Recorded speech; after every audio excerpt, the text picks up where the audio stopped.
দেখো আমরা লেসন 13 শুরু করছি। লেসন 13 এর নাম হচ্ছে কি the man who planted trees. The man who planted trees, সেই ব্যক্তি যে কিনা গাছ রোপণ করেছিল। রাইটারের নাম জাঁ জিওনো। 1895-এ জন্মেছিলেন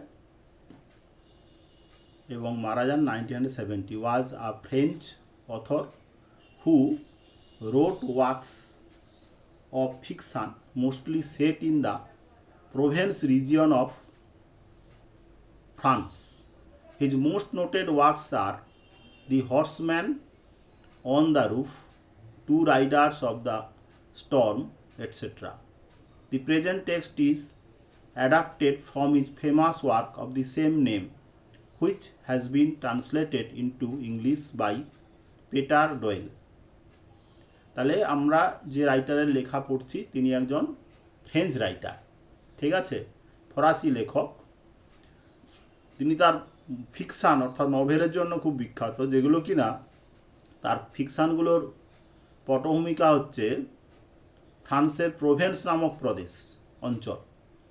আর তার বিখ্যাত কাজ হচ্ছে the horseman on the roof, two riders of the storm, etcetera. আর আমাদের এই টেক্সটটা অ্যাডাপ্ট করা হয়েছে তার famous work of the same name, একই নামের একটা বিখ্যাত কাজ থেকে সংক্ষেপিত বা সম্পাদিত করা হয়েছে। Which has been translated into English by Peter Doyle, এবং এই লেখাটাকে ট্রান্সলেট করা হয়েছে পেটার ডয়েলের দ্বারা ইংরেজিতে, ফরাসি থেকে ইংরেজিতে ট্রান্সলেট করা হয়েছে। Let's share. Do you have any ideas which might help in beautifying your natural surroundings? তোমার কি কোনো ভাবনা আছে যেটা তোমার চারপাশের প্রাকৃতিক পরিবেশকে সুন্দর করতে সাহায্য করতে পারে? Have you any idea about beautifying your natural surroundings? This is the question to you.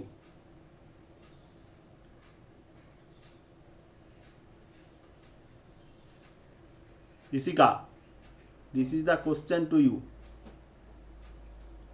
How can you beautify your natural surroundings? The answer may be you may plant some trees beside the road if there is some scope. এরকম। When do you think it is possible for a single person to carry out all by himself a task which usually requires the participation of many people? When do you think it is possible for a single person to carry out all by himself? যখন তুমি মনে করো না, কখন তুমি মনে করো যে এটা সম্ভব একজন একক ব্যক্তির পক্ষে to carry out all by himself, একার দ্বারা কোনো ব্যক্তির পক্ষে কখন সম্ভব কোনো কাজ করা, আর task which usually requires the participation of many people, যে কাজের জন্য বহু মানুষের পার্টিসিপেশন বা অংশগ্রহণ দরকার হয়। and there are some works that that is generally thought not to be done by a single person, and that work generally requires the effort of many people.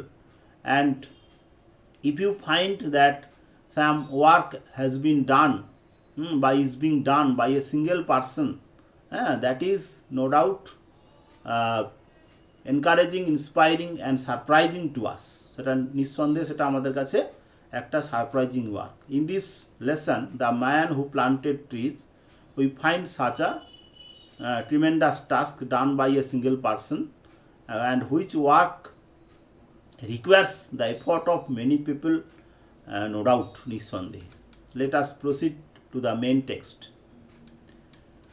Let's read. About 40 years ago, I went on a long walk through hills absolutely unknown to the tourists.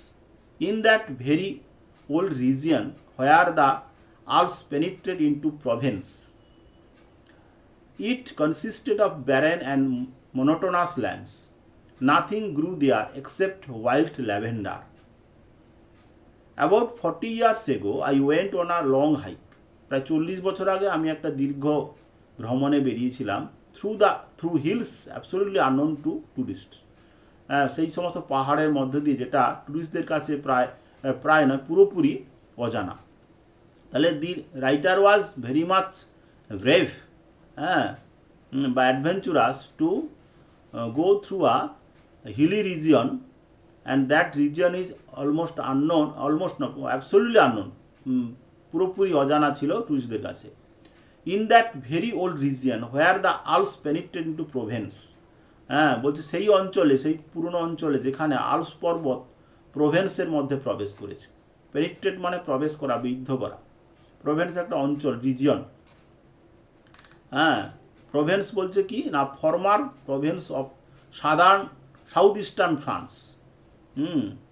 বলছে দক্ষিণ পূর্ব ফ্রান্সের একটা অঞ্চল, সেটাকে Provence বলা হচ্ছে। আর two penetrate মানে হচ্ছে to enter into the interior of something. যাই হোক, তাহলে আমরা কি দেখলাম, বলছে লেখক কোন অংশে ভ্রমণ করেছিলেন না, ফ্রান্সের সেই দক্ষিণ পূর্ব অংশে যেখানে আলপস পর্বত প্রোভেন্স নামক প্রদেশে প্রবেশ করেছে। It consisted of barren and monotonous lands. এর মধ্যে কি রয়েছে না, অনুর্বর এবং একঘেয়ে বা একই রকম দেখতে স্থলভাগ রয়েছে। নাথিং গ্রু দেয়ার এক্সেপ্ট ওয়াইল্ড ল্যাভেন্ডার, অর্থাৎ বুনো ল্যাভেন্ডার গাছ ছাড়া আর কোনো কিছু সেখানে জন্মায়নি। I was crossing this country at its widest part. After walking for 3 days, I found myself in the most complete desolation. I was crossing this country at its widest part, and after walking for 3 days, I found myself in almost complete desolation. বলছে এই দেশটা মানে পার হয়ে যাওয়ার পরে তার সর্বোচ্চ চওড়া অংশে, at its widest part means where the land was or landscape was widest, broadest, সবচেয়ে চওড়া, সেইখানে দেশটাকে পার হয়েছে তিনি।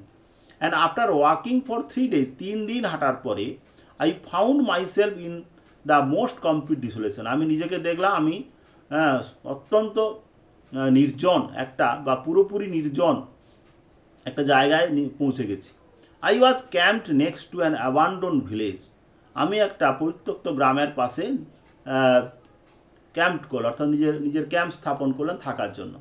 I had used the last of my water the day before, and I needed to find more. I had used the last of my water the day before. আগের দিনে আমি আমার কাছে থাকা সব শেষ জল ব্যবহার করে ফেলেছিলাম এবং I needed to find more, আমার আরও জলের প্রয়োজন ছিল। This ruined houses of the village made me think that there must at one time have been a spring or a well. This ruined houses of the village made me think. বলছে এই গ্রামের যে ধ্বংসপ্রাপ্ত বাড়িগুলো আমাকে ভাবিয়েছিল যে there must at one time have been a spring or a well there, সেখানে একটা অবশ্যই স্প্রিং অর্থাৎ ঝর্ণা বা জলের কুয়ো ছিল। তাহলে এই মানে সেই যে গ্রামের পাশে তিনি ক্যাম্প করেছিলেন তার সেই গ্রামের বাড়িঘরগুলো ভাঙাচোরা ছিল, মানে লোকজন নেই। তো এটা থেকে তিনি ভেবেছিলেন কি যে নিশ্চয়ই একসময় এখানে কোনো জলের উৎস অর্থাৎ ঝর্ণা বা জলের কুয়ো ছিল। দেয়ার ওয়াজ ইনডিড আ স্প্রিং, সত্যি সেখানে একটা ঝর্ণা ছিল, বাট ইট ওয়াজ ড্রাই, কিন্তু এটা শুকনো, মানে এখন শুকনো। অল লাইফ হ্যাড ডিসঅ্যাপিয়ার্ড, জীবনের সব কিছু সেখান থেকে অদৃশ্য হয়ে গিয়েছিল, অর্থাৎ স্থলভাগটা তার কেউ নেই। It was a beautiful June day with plenty of sun, but on these shelterless lands high up in the sky the wind whistled continually. It was a beautiful June day with plenty of sun. মানে প্রচুর পরিমাণে সূর্যালোকযুক্ত June মাসের সুন্দর দিন ছিল। But on the shelterless lands high up in the sky, বলছে এই আশ্রয়হীন স্থলভাগে, হ্যাঁ, আকাশের অনেক উঁচুতে, দ্য উইন্ড হুইসেলড কন্টিনিউয়ালি, অর্থাৎ বাতাস অবিরামভাবে শব্দ করছিল। It sound was like that of a wild beast disturbed during its meal. এর শব্দটা কেমন না, একটা বুনো প্রাণীকে খাওয়ার সময় যদি ডিস্টার্ব করা যায়, যা যেরকম সাউন্ড করে সেরকম শব্দ হচ্ছিল। তাহলে the narrator or author has beautifully described the sound of the wind here. He has described that the sound of the wind was like the sound of a sound produced by a wild beast, which if disturbed produce such sound during the meal. খাবার খেতে খেতে খেতে যখন যদি কোনো একটা জীবকে disturb করা হয়, তাহলে সে কী করে না, শব্দ করে, অসন্তুষ্টির শব্দ, সেই শব্দ করছিল। I had to move my camp after 5 hours of walking. 5 ঘন্টা হাঁটার পরে আমাকে আমার জল যেহেতু নেই, তাহলে আমাকে আমার ক্যাম্পটা সরাতে হয়েছিল, বাধ্য হয়েছিলাম। দি author was compelled to remove his camp from that spot. After 5 hours of walking, I still hadn't found water, and nothing gave me hope of finding any. I still hadn't found water. 5 ঘন্টা হাঁটার পরেও আমি জল পেলাম না। And nothing gave me hope of finding any, এবং কোনো কিছু পাওয়ার মতো আশাও আমাকে দিল না। Nothing gave me hope of finding any. তাহলে 5 ঘন্টা হাঁটার পরেও জলের কোনো সন্ধান পেল না, এবং জল পাওয়ার কোনো আশাও যেন তিনি দেখতে পেলেন না। আচ্ছা, this is the first part of our lesson. Everywhere there was the same dryness, সব জায়গায় একই রকম শুকনো ভাব। The same stiff woody plants, একই শক্ত কাষ্ঠল গাছপালা। I thought I saw in the distance the shadow of a figure, আমার মনে হলো আমি দেখলাম দূরে একজন মানুষের ছায়া, একটা শরীরের ছায়া। On a chance I headed towards it, মানে সঙ্গে সঙ্গে বা হঠাৎ করে আমি তার দিকে অগ্রসর হলাম। ইট ওয়াজ আ শেফার্ড, সে ছিল, বা অর্থাৎ সেই শরীরটা ছিল একজন, বা সেই ব্যক্তিটি ছিল একজন মেষপালক।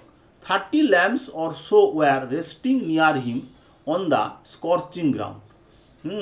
30টার মতো ভেড়ার বাচ্চা বা ভেড়া তার কাছে, সেই স্কর্চিং গ্রাউন্ডে, অর্থাৎ সেই বার্নিং গ্রাউন্ড, অর্থাৎ জ্বলন্ত ভূভাগের তার কাছাকাছি বিশ্রাম নিচ্ছিল। ওয়ার রেস্টিং, 30টার মতো ল্যাম্প বিশ্রাম নিচ্ছিল তার কাছে সেই স্কর্চিং গ্রাউন্ডে, অর্থাৎ দগ্ধকারী বা বার্নিং গ্রাউন্ডে। He gave me a drink and a little later he led me to the shepherd's cottage. He gave me a drink, সে আমাকে একটা পানীয় খেতে দিল, এবং অ্যান্ড এ লিটিল লেটার, একটু পরে, he led me to his shepherd's cottage, সে আমাকে তার যে মেষপালকের কটেজে নিয়ে গেল। He shared his soup with me, সে আমার সঙ্গে তার যে ঝোল বা তরকারি ভাগ করে নিল।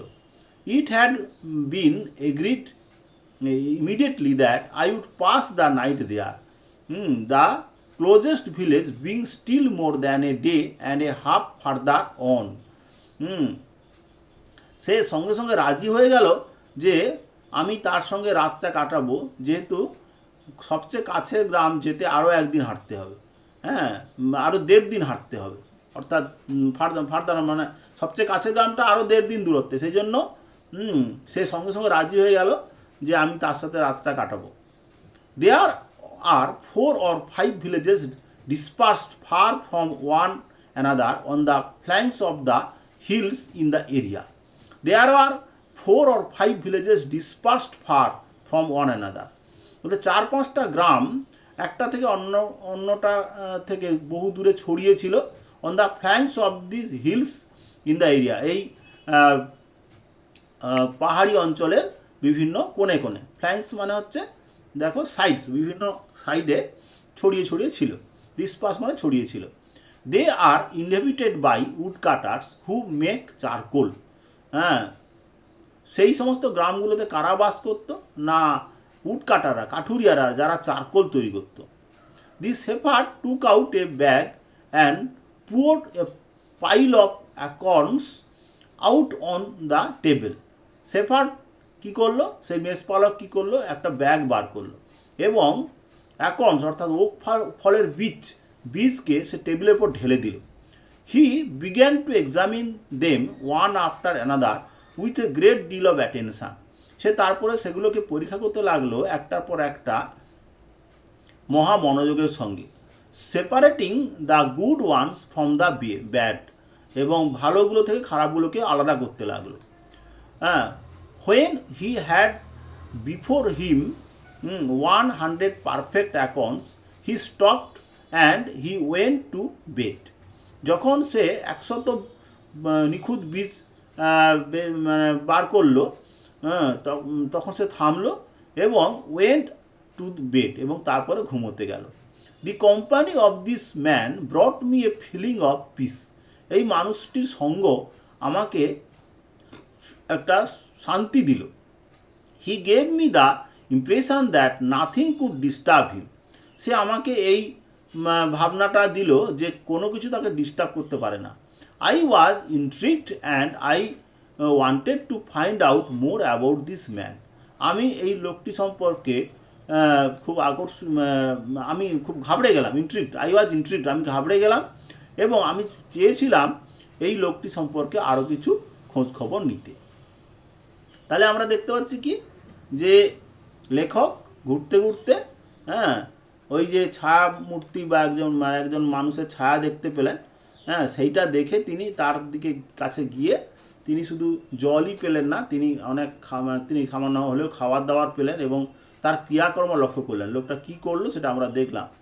এবং শেফার্ডটির প্রায় 30টার মতো ছিল, মেষ বা অর্থাৎ ভেড়া ছিল। এবং তারপরে তার কুঁড়ে ঘরে নিয়ে গেল, সেখানে গিয়ে তাকে খাবার টাবার দিল এবং রাত্রে থাকতে হবে সেটাও তিনি সম্মত হলেন। এবং লেখক দেখলেন যে 4-5টা গ্রাম পাহাড়ি অঞ্চলে ছড়িয়ে আছে। আর সেখানে কারা বাস করে? না উড কাটাররা, যে সমস্ত উড কাটার অর্থাৎ কাঠুরিয়া, যারা চারকোল তৈরি করে। চারকোল হচ্ছে কয়লা, কাঠ পুড়িয়ে এক ধরনের আধা পোড়া কাঠকে চারকোল হিসাবে ব্যবহার করা হয়। ওটা বেশ ভালোই নাকি জলে, সোনার কাজে চারকোল ব্যবহার হয়, এটা বলা হয়নি। তো সেই চারকোল তৈরি করার জন্য যে উডকাটাররা আছে তারা ওই সব গ্রামে বাস করে। আর শেফার্ড কী করলো? না একটা ব্যাগ বার করলো ঘরের মধ্যে এবং টেবিলের উপরে একটা টেবিল ছিল, কাঠের টেবিল, তার উপরে সে ওক গাছের বীজ ঢাললো। দেখো ছবিটাতে দেখাচ্ছে সেরকম। এবং তারপর বাছাই করতে লাগলো বীজগুলোকে। এবং 100 যখন বীজ হয়ে গেল, রাত্রি হয়ে গেছে নিশ্চয়, সেই বীজগুলো সে কী করলো? না এবার তারপরে সে বীজ বাছাই করে শুয়ে পড়লো। আর এই লোকটির সঙ্গ লেখককে খুব স্বস্তি দিল, পিস বা শান্তি দিল। এবং তিনি কী করলেন?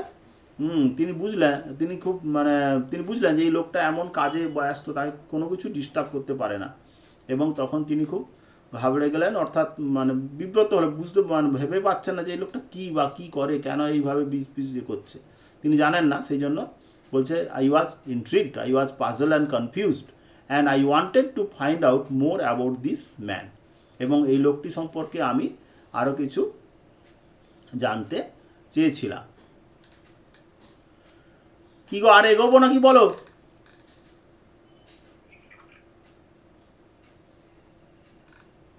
পড়বে? Before going out the next day, he soaked in a bucket of water the acorns that he had so carefully chosen and counted. He carried an iron rod too, as a walking stick. He invited me to come and along with him. Before going out the next day, পরের দিনে বেরোনোর আগে, he soaked in a bucket of water the acorns. সে কী করলো? না সেই যে okay গাছের বীজগুলো এক বালতি জলের মধ্যে মানে ভিজিয়ে দিল। হি সোকড মানে ভিজিয়ে দিল, জলের মধ্যে ভিজিয়ে দিল।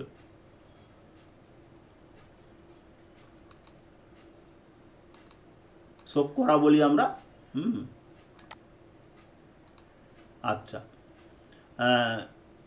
that he had so beautifully chosen and counted. He carried an iron rod too, as a walking stick. হাঁটার লাঠি হিসাবে একটা আয়রন রডও তার সঙ্গে সে বহন করেছিল। He invited me to come along with him. সে আমাকে তার সঙ্গে যাওয়ার জন্য অনুরোধ করলো। Having arrived at the place he had been heading for, he began to pound his iron rod into the ground.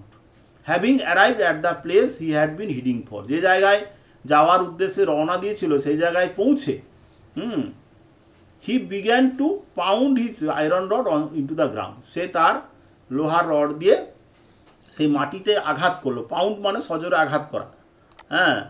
তাহলে তার একটা গন্তব্যস্থল ছিল, সেই গন্তব্যস্থলে পৌঁছে সে মাটিতে সে আয়রন রড দিয়ে আঘাত করলো।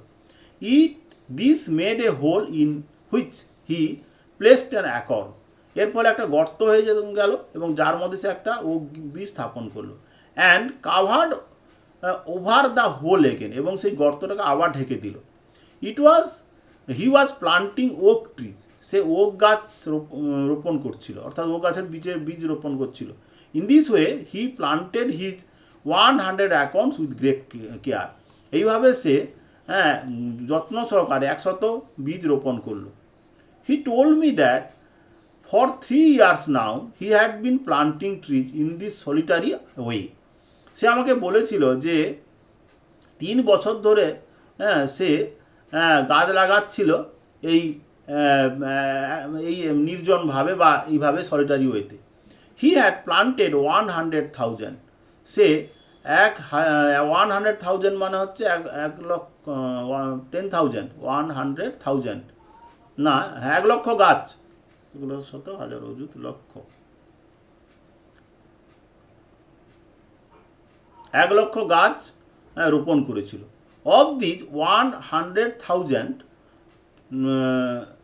20,000 of these 100,000, 20,000 had come up. এই 1 লক্ষ গাছের মধ্যে 20,000 গাছ হয়েছে। মানে অর্থাৎ 1 লক্ষ বীজ রোপণ করেছে কিন্তু 20,000 গাছ হয়েছে। It was at this moment that I began to wonder about his age. এই মুহূর্তে আমি তার বয়স সম্পর্কে জিজ্ঞাসু হলাম। He was clearly more than 50। তার বয়স 50-এর বেশি নিঃসন্দেহে। 55 হি টোল্ড মি। সে আমাকে বললো তার বয়স 55 বছর। His name was Elzeard Bouffier. Elzeard Bouffier. He had owned a farm in the plains where he lived most of his life. আচ্ছা, সেখানে সে বলল তার একটা ফার্ম বা খামার বাড়ি ছিল সমভূমিতে, যেখানে সে জীবনে বেশিরভাগটা সময় কাটিয়েছিল। He had lost his only son and then his wife. সে তার একমাত্র ছেলে এবং তার স্ত্রীকে হারিয়েছিল। He had retired into this solitude where he took pleasure in living slowly with his flock of sheep and his dog. সে he had retired into the solitude. সে এই নির্জন স্থানে এসে বিশ্রাম নিচ্ছিল, যেখানে সে এক ধীর জীবনযাপন করে আনন্দ পাচ্ছিল এই ভেড়াগুলোর সঙ্গে বা কুকুরের সঙ্গে থেকে। He had concluded that this country was drying for lack of trees. সে মন্তব্য করেছিল যে এই অঞ্চলটা শুকিয়ে যাচ্ছে ফর ল্যাক অফ ট্রিজ, গাছের অভাবে এই অঞ্চলটা শুকিয়ে যাচ্ছে। He added that having nothing more important to do he had resolve to remedy the situation. সে কথাও বলল যে having nothing more important to do, এর চেয়ে বেশি গুরুত্বপূর্ণ কিছু করার নেই বলে he had resolve to remedy the situation. সে এই পরিস্থিতিটার প্রতিকারের জন্য সে পদক্ষেপ নিয়েছে। তাহলে এই প্যারাগ্রাফটা খুব ইম্পর্ট্যান্ট, যে লেখকের যেহেতু তার সম্পর্কে জানার খুব ইচ্ছে ছিল, সেজন্য সে জানালো বা লেখক জানতে পারলেন যে সে 3 বছর ধরে for 3 years he had been planting trees. এবং এইভাবে সে 1,00,000 গাছ রোপণ করেছে, তার মধ্যে 20,000 গাছ মানে বীজ রোপণ করেছে, এবং তার মধ্যে 20,000 গাছ কিন্তু বীজ কিন্তু গাছে পরিণত হয়েছে। এবং তখন লেখক ভাবলেন যে বয়স কত, হ্যাঁ, তখন সে পরিষ্কার বলল যে তার বয়স হচ্ছে 55 বছর। লেখক ভাবছিল 50-এর বেশি, তার তাই হয়েছে। এবং তার নামটাও জানা গেল কি, এলজার্ড বুফিয়ার।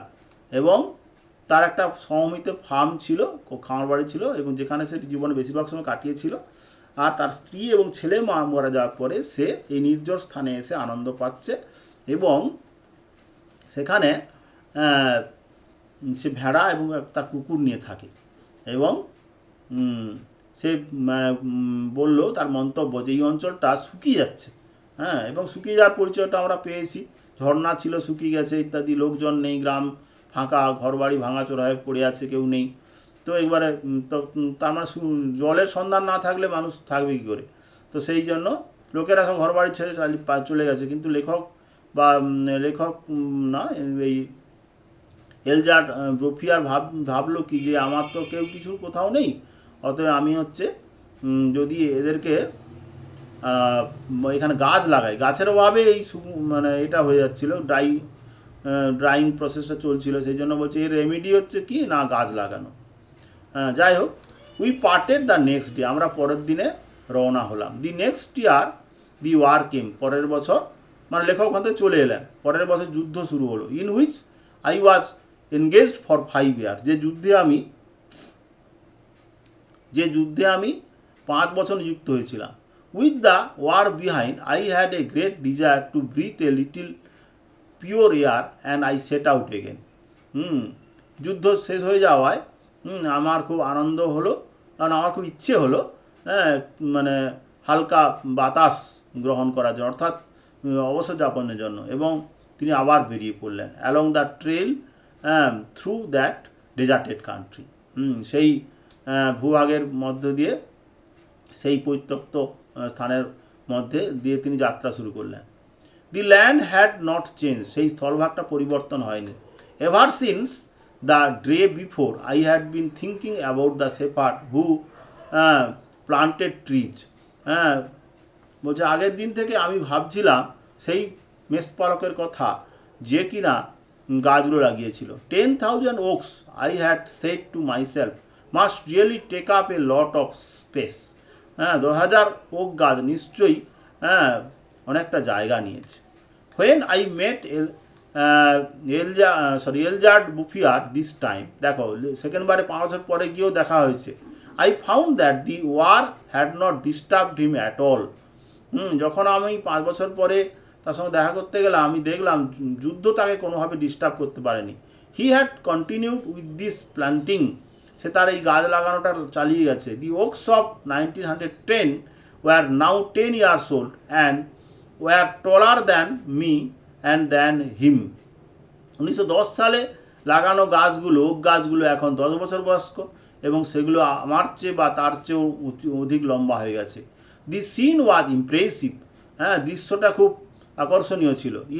I was actually speechless and we passed the whole day in silence walking through his forest. আমি সত্যিকারে বাক্যহীন হয়ে গেছিলাম, এবং passed the whole day in silence, সারাদিনটা আমি নীরবে কাটিয়েছিলাম। ওয়াকিং থ্রু হিজ ফরেস্ট, তার জঙ্গলে ঘুরতে ঘুরতে। ইট was in 3 sections 11 kilometer long overall and at its widest point 3 kilometers wide. বলছে এই জঙ্গলটা 3টে ভাগ ছিল। 11 kilometers লং ওভারঅল, সর্বোপরি 11 কিলোমিটার লম্বা ছিল, হ্যাঁ, সবচেয়ে চওড়া অংশে। আর 3 kilometers ওয়াইড, এবং এর চওড়া, এর হচ্ছে প্রস্থ ছিল 3 kilometre. When I consider that this had all sprung from the hands and from the soul of one man, বলছে যখন আমি বিবেচনা করে দেখলাম এটা, যে এটা হয়েছিল সেই হাতগুলো থেকে, সেই একটা মানুষের হাতগুলো থেকে বা একটা মানুষের আত্মা থেকে, from the soul of this one man, একজন মানুষের আত্মা থেকে এই সব হয়েছে। অ্যান্ড উইদাউট টেকনিক্যাল এইডস, কোনো টেকনিক্যাল এইড ছাড়া, কোনো যান্ত্রিক সাহায্য ছাড়া। It struck me that men could be as effective as God in the domains other than destruction. বলছে এটা আমাকে খুব ভাবিয়েছিল বা আমাকে গভীরভাবে ভাবিয়েছিল যে men could be as effective as God, মানুষ ভগবানের মতো কার্যকরী হতে পারে ইন ডোমেইনস অর্থাৎ একটা বিশেষ এলাকায়, আদার দ্যান ডিস্ট্রাকশান ধ্বংস করাচ্ছে। অর্থাৎ তিনি যোদ্ধা ছিলেন তো, যুদ্ধের ধ্বংসাত্মক দিকটা জানতেন। বলছে মানুষ ভগবান মানে কী করে না, বলছে সৃষ্টি করে, হ্যাঁ, তার ন্যাচারাল প্রসেসে ডিস্ট্রাকশান হয়, কিন্তু মানুষ অনেক সময় ডিস্ট্রাকশান করে। যেমন মানুষের সৃষ্ট ডিস্ট্রাকশানের ওয়েটা কি না, মানুষের সৃষ্ট ডিস্ট্রাকশানের ওয়ে হচ্ছে যুদ্ধ। বলছে ধ্বংস ছাড়া অন্য এলাকায় মানুষ হচ্ছে ভগবানের মতোই কার্যকরী হতে পারে। এটাই লেখকের মূল বক্তব্য। It struck me that men could be as effective, effective মানে কার্যকরী, as God in domains other than destructions. ধ্বংসের চেয়ে সৃষ্টি কাজে, হ্যাঁ বলছে অনেকটা কার্যকরী হতে পারে মানুষ ভগবানের মতোই। This is the end of the lesson and we have read a very important lesson, how one man's effort can make a desert, almost desert, into a jungle, and the presence of trees no doubt help a land to bring rain, and this is the proof of this is an instance of such story, the man who planted trees. ঠিক আছে, এলজার গুফিয়ার তার নাম। যা জিওনো ইনি হচ্ছে আমাদের লেখক, the man who planted trees.